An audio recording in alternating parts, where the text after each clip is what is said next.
Hi guys, इस video में हम डाइजेस्टिव सिस्टम पढ़ने वाले हैं। हालांकि पहले एक और वीडियो आई थी, उसमें हम ये पढ़ चुके हैं, ठीक है।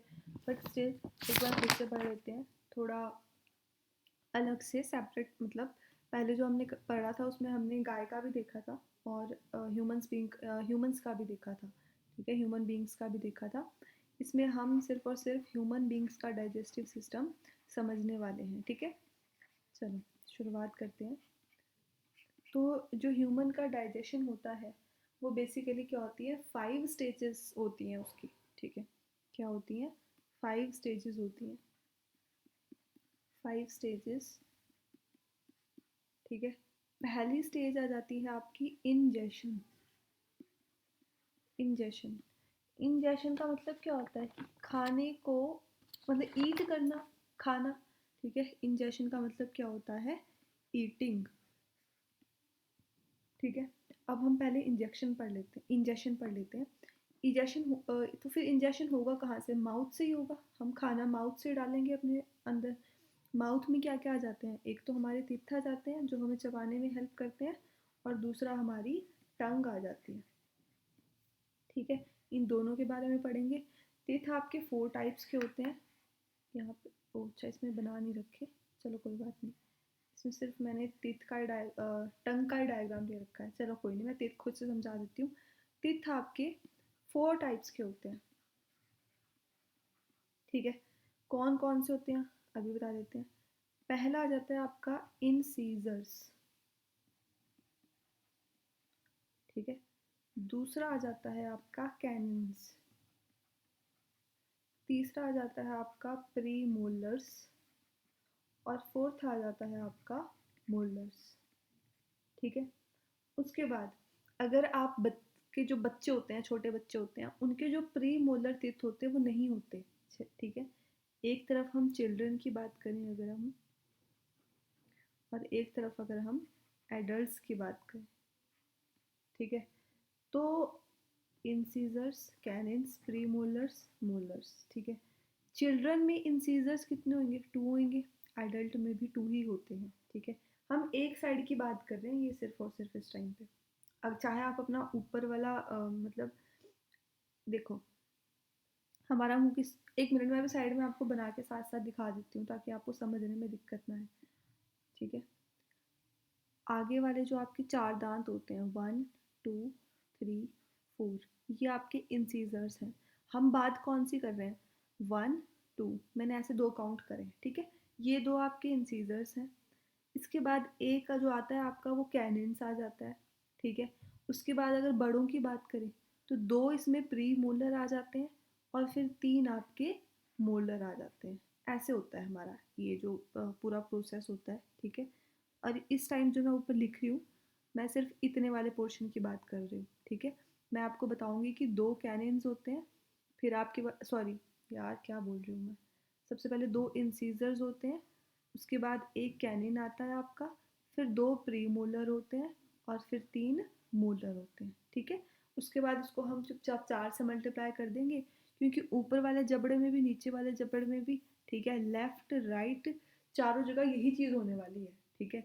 बच्चों की बात करेंगे अगर जब हम, तो बच्चों में ये प्री मोलर वाला जो होता है ना, ये वाले 2 दांत ये नहीं होंगे फिर बच्चों में, ठीक है। चलो अब समझते हैं। तो हमने क्या बोला कि चिल्ड्रन में इंसीजर 2 होते हैं, एडल्ट में भी 2 होते हैं, ठीक है। कैनिन्स की बात करें तो चिल्ड्रन में भी 1 होगा, एडल्ट में भी 1 होगा। प्री मोलर चिल्ड्रन में 0 होगा, और एडल्ट में आपके होंगे 2।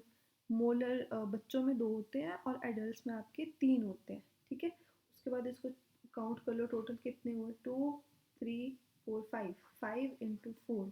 बच्चे में टोटल कितने? 20। इसको काउंट कर लो, 2 3 4 5 और 3 8, 8 इंटू 4। एक एडल्ट में टोटल टीथ कितने? 32, ठीक है। तो ये था हमारा टीथ का स्ट्रक्चर। अब एक बार बना के दिखा दूँ ताकि क्लियरिटी से मिल जाए आप लोगों को ना, जैसे समझ ना आया होगा। मान लो हमने क्या बोला अभी यहाँ पे कि 4 होते हैं ना इंसीजर्स। देखो मैंने 2 इंसीजर बोला ऊपर, तो ये वाले 2 लेफ्ट साइड के, फिर राइट साइड वाले 2, ठीक है। उसके बाद एक एक कैनिन होता है दोनों साइड, ठीक है। उसके बाद ये मैं एडल्ट टीथ बना रही हूँ, ठीक है। उसके बाद 2 आपके प्री मोलर यहाँ पे, 2 आपके प्री मोलर यहाँ पे, ठीक है।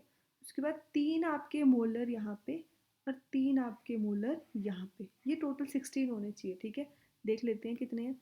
1 2 3 4 5 6 7 8 9 10 11 12 13 14 15 16, और उसी तरह 16 नीचे होते हैं, और इस तरह से हमारा जो बक्कल कैविटी है, हमारा जो जबड़ा है, वो तैयार हो जाता है। ठीक है, जो बच्चे होते हैं उनमें जो पहली बार तीत आने शुरू होते हैं वो 6-8 महीने का होता है, जब वो तब आने शुरू होते हैं। उसके बाद जब बच्चा आपका बड़ा हो जाता है, ठीक है, 6 साल का हो गया, 7 साल का हो गया, तब आपके वो दूध वाले दांत है जो मिल्क तीत होते हैं वो गिरना शुरू हो जाते हैं, और परमानेंट तीत आने शुरू हो जाते हैं। ठीक है, जो आपकी टूथ इनेमल होती है, मतलब जैसे मान लो आपका ये टूथ है, ठीक है, तो इसके बाहर वाली जो लेयर है टूथ इनेमल, ठीक है, वो आउटर लेयर ऑफ टीथ होती है, वो आपकी जो बॉडी है उसका हार्डेस्ट सब्सटेंस होती है। ठीक है, ह्यूमन बॉडी का हार्डेस्ट सब्सटेंस। ठीक है, उसके बाद अगर हम बात करें तो अगर हम एनिमल्स की बात, एलिफेंट्स की बात करें, ये पूछ रखा है इसलिए मैं बस इसका जिक्र कर रही हूँ थोड़ा सा। तो एलिफेंट्स के जो आपके टस्क होते हैं ना, आगे वाले बड़े बड़े दांत होते हैं, उसको एनिमल्स की इंसीजर्स माना जाता है, कि वो एनिमल्स के इंसीजर्स हैं। ठीक है, अब टंग का क्या काम होता है? माउथ का तो हमने पढ़ लिया, सॉरी टीथ का तो हमने पढ़ लिया, खाने को चबाएंगे, है ना। टंग का क्या काम होता है? टंग में आपकी एक स्लाइवा निकलता है, थूक निकलता है हमारी टंग से। ठीक है, वो खाने, जो चबाया हुआ खाना होता है ना, उसके साथ वो अच्छे से मिल जाता है, उसकी वजह से वो खाना हमारे अंदर चला जाता है, मतलब उसको अंदर भेजना आसान होता है, बेसिकली खाने को गीला कर देता है वो। ठीक है, ये था इसका। हमने हाँ, अब आगे देखो, दो चीज़ें और पढ़नी थोड़ी सी इम्पोर्टेंट है, देख लेते हैं उनको भी साथ साथ। देखो, जो आपकी स्लाइवरी ग्लैंड्स होती है ना, मतलब जिनसे स्लाइवा निकलता है, थूक निकलता है, उसमें दो तरह के एंजाइम होते हैं। कौन कौन से एंजाइम होते हैं उसमें? पहले तो हो जाता है आपका स्लाइवरी अमाइलेज। इस स्लाइवरी अमाइलेज को ही बोलते हैं पटाइलिन। ठीक है, अब इसका काम क्या होता है? हमने पीछे सब कुछ पढ़ रखा है, पॉलीसेकेराइड क्या होते हैं, डाइसेकेराइड क्या होते हैं, यहाँ पे बस मैं डायरेक्ट लिखने वाली हूँ। ठीक है, तो स्लाइवरी अमाइलेज या फिर पटाइलिन का काम क्या होता है? जो आपके पॉलीसेकेराइड्स होते हैं उसको ब्रेक करता है ये किसमें? डाइसेकेराइड। यहाँ पे बस एक छोटा सा बता देती हूँ, मतलब आपकी जो कॉम्प्लेक्स शुगर है, ठीक है, ऐसा समझ लो कि बहुत बड़े खाने को छोटे छोटे टुकड़ों में तोड़ देता है ये। ठीक है, जैसे अगर स्टार्च की बात करें, मान लो आपने स्टार्च खाया है, तो उसको जो आपका पटाइलिन है वो तोड़ देगा किसमें? माल्टोज में। ठीक है, दूसरा एंजाइम निकलता है हमारे स्लाइवरी ग्लैंड से, उसका नाम है लाइजोजाइम। ये एक एंटी बैक्टीरियल, इसके पास ना एंटी बैक्टीरियल प्रॉपर्टी होती है, मतलब। ठीक है, उसके बाद स्लाइवा का काम क्या होता है? जैसे मैंने भी आपको बताया कि खाने को गीला कर देता है। ठीक है, और साथ साथ कर देता है, आपने देखा होगा कभी आधा चबाया हुआ खाना मुंह से बाहर निकालना, तो उसमें स्लाइवा लग जाता है। ठीक है, तो वो जो होता है ना, उसको बोलस बोला जाता है। क्या बोला जाता है? बोलस। ठीक है, अब अगर ये पूछा जाए कि सबसे बड़ी, लार्जेस्ट स्लाइवरी ग्लैंड कौन सी है, तो उसका नाम है पैरोटिड ग्लैंड। सबसे बड़ी स्लाइवरी ग्लैंड है। स्लाइवा की अगर हम पीएच की बात करें तो ये होता है 6.8 टू 7.3। ठीक है, अब खाना, मुंह का काम खत्म हो गया। ठीक है, हमने सबसे पहले क्या पढ़ा? कि माउथ इंजेशन पढ़ा हमने। ठीक है, हाँ, इंजेशन के बाद जो हमारा सेकेंड स्टेप आता है वो डाइजेशन आता है, बट अभी तक खाना हमारे पेट में पहुंचा ही नहीं है। ठीक है, तो खाना पेट में पहुंचेगा कैसे? अभी तो खाने का काम मुंह में खत्म हुआ। देखो, डायग्राम के थ्रू समझो, ये थी आपकी स्लाइवरी ग्लैंड्स। ठीक है, ये आपके टंग वगैरह माउथ बता रखा है, माउथ में अभी आपका खाना। अब इस ईसोफेगस से होता हुआ खाना आपका पहुंच जाएगा पेट में, ठीक है। किससे होता हुआ? ईसोफेगस से। तो जो सेकंड कंपोनेंट हमारे पास आता है वो आ जाएगा आपकी ईसोफेगस, ठीक है। ये एक तरह की फूड पाइप है, फूड पाइप। और जिस मेथड के थ्रू इस फूड पाइप से खाना पेट में पहुंचता है उस प्रोसेस को आप बोलते हैं पेरिस्टालसिस, ठीक है। पेरिस्टालसिस का मतलब क्या है कि आपका खाना ऐसा नहीं पहुंचता कि ये खाना और ये ढप दे के फूड पाइप से पहुंच गया पेट में, नहीं। ये खाना है जो आपकी मसल्स हैं वो कॉन्ट्रैक्ट करती है, रिलैक्स करती है, कॉन्ट्रैक्ट करती है, रिलैक्स करती है, और ऐसे करके ये जो खाना है वो आपके पेट में पहुंचता है। पेरिस्टालसिस क्या हुआ फिर? मस्कुलर रिलैक्सेशन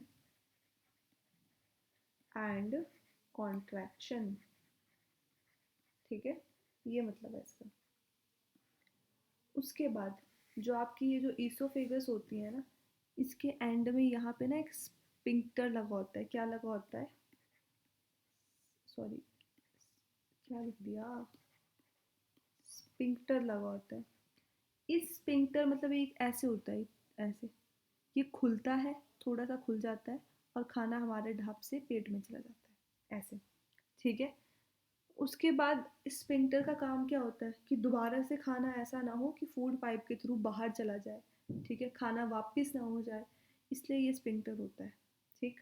अब हमारा पहला स्टेप जो इंजेशन था वो ख़त्म हुआ, खाना अब हमारे पेट में पहुंच गया है। अब हम अपने दूसरे स्टेप में पहुंचे। हमारा दूसरा स्टेप कौन सा था? डाइजेशन।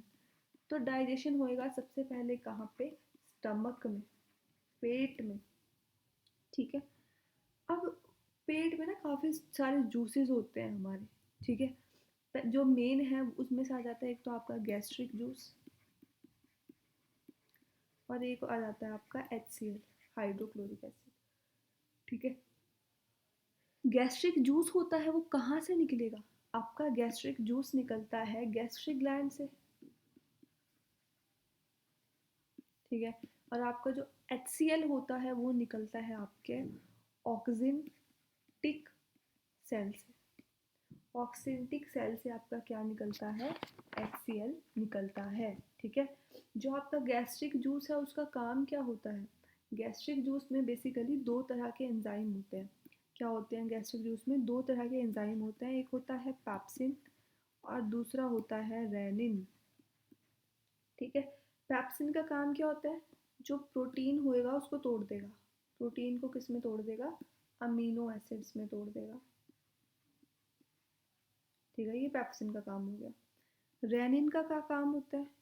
मिल्क को कर्ड में चेंज कर देगा, ठीक है, दूध को दही में चेंज कर देगा। अब HCl का काम समझते हैं। भाई HCl का क्या काम है? HCl का पहला काम होगा ये बैक्टीरिया को मार देगा, ठीक है। और जो पैप्सिन होता है ना वो अपनी इनएक्टिव फॉर्म में होता है। पैप्सिन की इनएक्टिव फॉर्म को बोला जाता है पैप्सिनोजन। ये पैप्सिनोजन को एक्टिव करता है, ठीक है, ताकि वो अपना काम कर सके, ठीक है। अब यहाँ पे हमने मिल्क की बात करी है तो एक और चीज़ समझ लेते हैं। मिल्क वाइट कलर का होता है, क्यों? तो इसका कारण है मिल्क में प्रेजेंट होते हैं कैसीन, इसकी वजह से मिल्क का कलर वाइट होता है, ठीक है। अब पेट वाला डाइजेशन खत्म। तो जो पेट में खाना डाइजेस्ट हुआ, डाइजेस्टेड फूड, प्लस पेट में क्या था? HCl, प्लस पेट में क्या था? Gastric juice. इन तीनों को मिला के साथ में बोलेंगे काइम या chyme, whatever you want to pronounce it, ठीक है। पेट का स्टमक सॉरी पेट का pH कितना होता है वो भी पता होना चाहिए। तो डैट इज 1.5 से लेके 2.5, मतलब एसिडिक होता है, ठीक है। अब पेट के बाद खाना कहाँ जाएगा? पेट के बाद आपका खाना जाएगा कहाँ पे? आपकी स्मॉल इंटेस्टाइन में। आपका पेट का प्रोसेस खत्म। अब पेट से आपका खाना एंटर हो रहा है स्मॉल इंटेस्टाइन में, ठीक है। चलो अब स्मॉल इंटेस्टाइन के बारे में पढ़ते हैं। अब हम कहाँ पहुँचे? डाइजेशन। अभी डाइजेशन में पहुँचे हैं अभी हम नेक्स्ट स्टेप में नहीं पहुँचे। Digestion in small intestine. ठीक है। अब बेसिकली ऐसा बोला जाता है कि जो फाइनल डाइजेशन है ना वो स्मॉल इंटेस्टाइन में होता है। ठीक है। जो आपका ये काइम बना था ना यहाँ जाके, या चाइम बना था यहाँ जाके, ठीक है, वो कुछ इस तरह से मूव करता है। देखो स्मॉल इंटेस्टाइन में ये सबसे पहले आता है किसमें? डुओडेनम में। ठीक है। सबसे पहले किस में आएगा? डुओडेनम में। ठीक है। अब जो ये डुओडेनम होता है ना, ठीक है, यहाँ पे जो फूड है वो बाइल जूस में मिक्स हो जाता है। किस में मिक्स हो जाता है? बाइल जूस में मिक्स हो जाता है। अब यार ये बाइल जूस आता कहाँ से है? ये जो आपका लीवर है ना, लीवर, ये आपका बाइल जूस देता है। ठीक है। बाइल जूस छोड़ता है। ठीक है। बाइल जूस का काम ये नहीं होता कि वो खाने को पचाए ना। बाइल जूस का काम ये होता है कि वो जो बड़ा फैट है, जो कुछ फैट वगैरह है ना, उसको छोटे छोटे टुकड़ों में तोड़ दे। ठीक है। और इसी प्रोसेस को, ठीक है, लिख देती हूँ मैं ताकि दिक्कत ना आए। यहाँ लिख देती हूँ। Bile juice doesn't contain any digestive enzyme. तो भाई इसका काम क्या होगा? बट ये क्या करेगा? Break down big fat molecules into small molecules. ठीक है। बिग फैट मॉलिक्यूल्स को तोड़ देगा किसमें? आपके स्मॉल मॉलिक्यूल्स में। और इस प्रोसेस को कहा जाता है एमल्सिफिकेशन ऑफ फैट्स। ठीक है। जो बाइल जूस होता है उसका नेचर कैसा होता है? बेसिकली आपका बाइल जूस एल्केलाइन होता है। ठीक है। और हमारा पेट में खाना कैसा हो चुका होता है? एसिडिक हो जा चुका होता है। तो ये एल्केलाइन का मतलब होता है बेसिक। तो ये उस एसिड को न्यूट्रलाइज कर देता है। ठीक है। उस एसिड में मिलके क्या कर देगा? खाने को न्यूट्रलाइज कर देगा। अब जो खाना होता है वो मिक्स हो जाता है किसके साथ? फूड किसके साथ मिक्स हो जाता है? अब आपका जो पैनक्रियाटिक जूस है। अब पैनक्रियाटिक जूस कहाँ से निकलेगा? यार ऑब्वियस से बात है, पैनक्रियाज से निकलेगा, है ना। पैनक्रियाज में भी अब 3 तरह के एंजाइम होते हैं। जो ये आपका हमने पढ़ा ना पैनक्रियाटिक जूस, इसमें भी 3 तरह के एंजाइम होते हैं। कौन कौन से होते हैं वो समझते हैं। पहला आ जाएगा आपका अमाइलेज। अब अमाइलेज का काम क्या है? हमने अभी पढ़ा था कि जो खाना है ना वो टूट चुका है पॉलीसेकेराइड से डाइसेकेराइड में। अब अमाइलेज का काम शुरू हो जाता है, ये खाने को तोड़ देता है किसमें? डाइसेकेराइड से। खाने को तोड़ देगा किसमें? सिंपल शुगर में। शुगर में। सिंपल शुगर का मतलब क्या है? ग्लूकोज में। ठीक है। दूसरा एंजाइम इसके अंदर आ जाता है ट्रिप्सिन। ट्रिप्सिन का काम क्या होता है? ट्रिप्सिन का काम होता है प्रोटीन को तोड़ देता है। ट्रिप्सिन किस में? अमीनो एसिड में। थर्ड हम बात करते हैं किसकी? लाइपेज की। लाइपेज का क्या काम क्या होता है? जो आपका फैट होता है ना,